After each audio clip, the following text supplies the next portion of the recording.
Hello, everyone. Welcome back to Learn British English Free. My name is Chris. In this lesson, we're going to look at modal verbs, specifically using have to. As you know, have is one of the most common and important verbs in English, also as an auxiliary verb.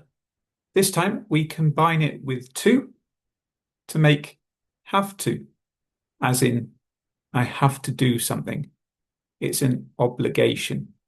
I'm going to be talking about this and comparing it with another modal verb, must. I've got some examples to talk through and explain. I'll write them in the subtitles. Please look on YouTube or on the video for the subtitles or English captions to help you read along if you need to. Have to and must can normally express an obligation, something we need to do, something we have to do. We don't really have a choice. It's a rule. Someone tells us we must do it. It's one of these things where people look for some differences between them, but most of the time, have to and must can be used in the same way, especially in a positive sentence. I'm a teacher and I must go to school every day. I'm a teacher and I have to go to school every day. The meaning is more or less the same, and when people are speaking naturally, they could use either. I don't think there's a big difference necessary to how to use them. However, there is one I'd like to suggest, and we need to use the stress in the voice as well to help us. We can use must to make the meaning even clearer, even stronger, as in, I must call her back today. Now, the meaning is the same as have to, but if you listen to me again, I must call her back today. I really make the sound of must very strong so that you can understand a mixture of, I think it's very important. Maybe I want to do it as well.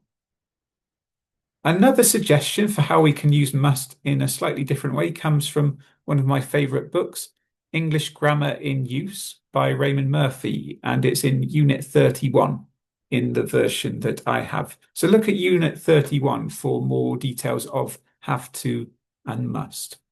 We can use must more for written instructions. So we can imagine we're reading perhaps a form, something we need to write and send back to the government or a company.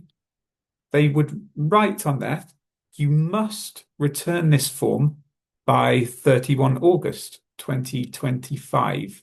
It's a written instruction. They're telling us in writing something we need to do. They are more likely to use must. It's more formal in this way. If we want to talk about the past and obligations in the past, we cannot use must. We need to change have to and make it had to, like this. Yesterday, I had to go to work even though it was Sunday. Remember, we simply cannot use must in the past, so we can use had to substitute for must. Let's look at an important way where they are different, and this is using the negative forms. Don't have to do something or must not do something. Actually, these are not the same and they have different uses. I think don't have to is very useful to know because we can explain that something is not an obligation.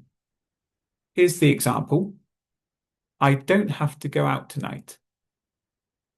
I don't have to go out tonight. The important information is simply that it's not an obligation to go out. But interestingly, I can choose. Maybe I can go out. Maybe I don't go out. Probably it's up to me. It's my choice.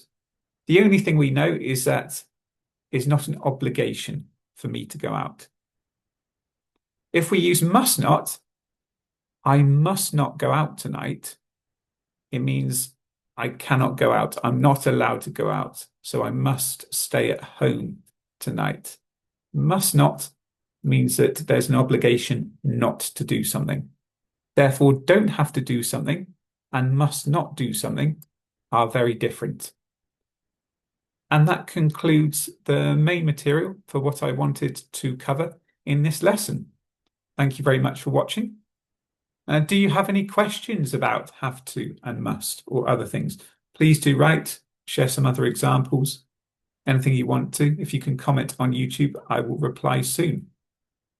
Thank you very much for watching. Next time, I plan to discuss some observations of social life in China, how it's different to the UK. It was a request from Hussein before. So I will do that, and it will be coming in the next week or so. Please check on Learn British English Free soon for that. Thank you for your time. My name is Chris. I'll see you in the next lesson. Bye-bye, everyone. Thank you. Bye-bye.